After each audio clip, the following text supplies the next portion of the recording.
Hello, Tech 378. My name is Deep Patel, and the person I decided to research was Tim Cook, the current CEO of Apple. Why did I choose Tim Cook? No specific reason. I couldn't think of anyone else, and he was a good candidate for this project. So, the book I read was Tim Cook, The Genius Who Took Apple to the Next Level by Leander Kahane. So, in this book, we learn about who Tim Cook is as a person before joining Apple, when he joined Apple under the leadership of Steve Jobs, and then becoming CEO and what he has done with Apple after becoming CEO.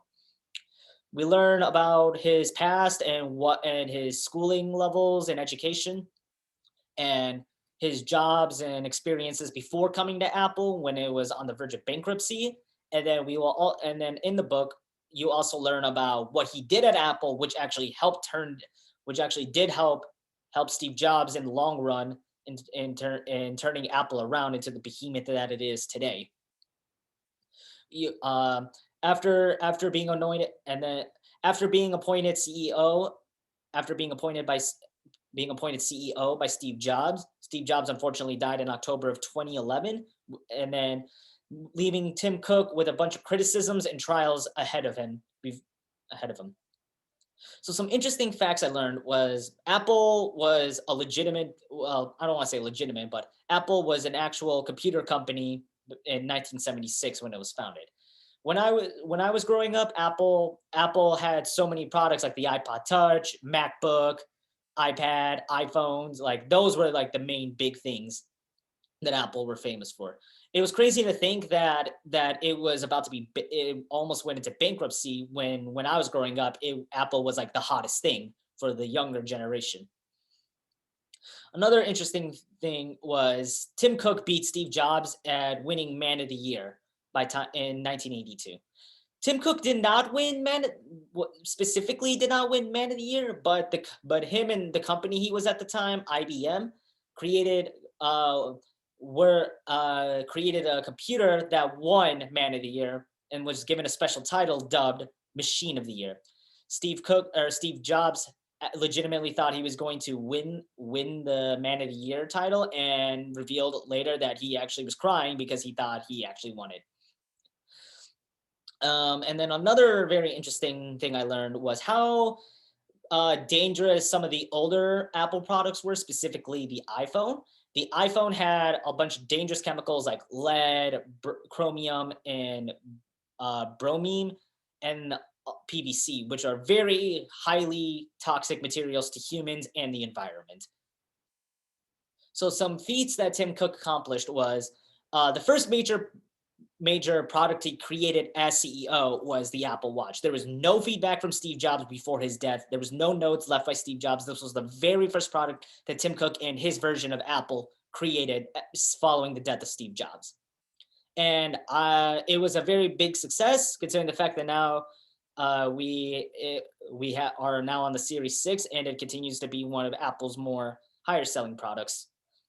Another accomplishment for Tim Cook was that he was the first openly admitted gay Fortune 500 CEO.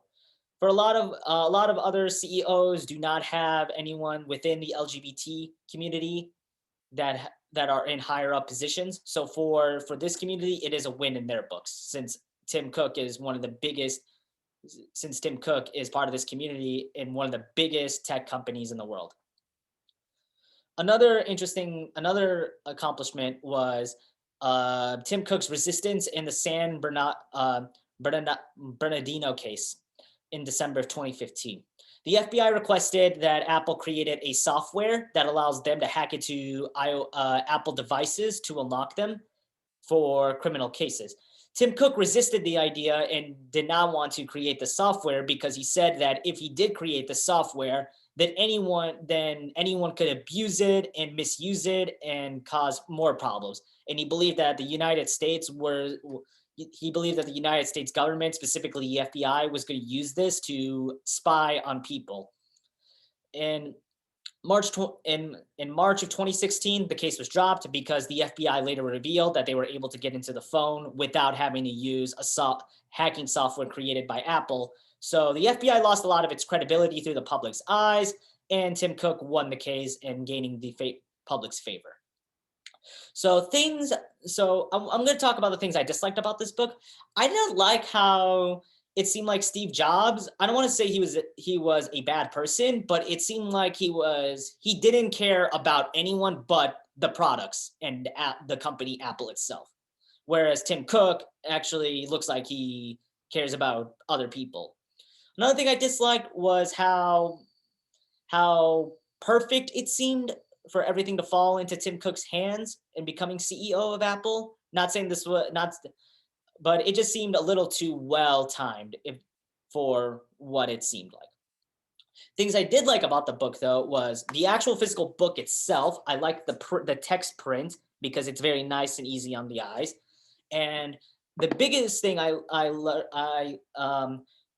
loved about the book was the fact that reading about the older iPhones and iOS systems gave me a trip down memory lane. I remember reading about the iPhone 3 through the iPhone 4 up till the iPhone 10. It gives me flashbacks and memories of the times I picked up these devices and the hype around them. It was just nice remembering all these old products and remembering the bugs and glitches that were associated with them. It's crazy to think how simple the iPhone 3 was back at its time, and it was the most revolutionary piece of technology compared to now what the iPhone 10 and now sooner or later the 11 can do. And that was my review about Tim Cook, the genius who took Apple to the next level. I hope you enjoyed it.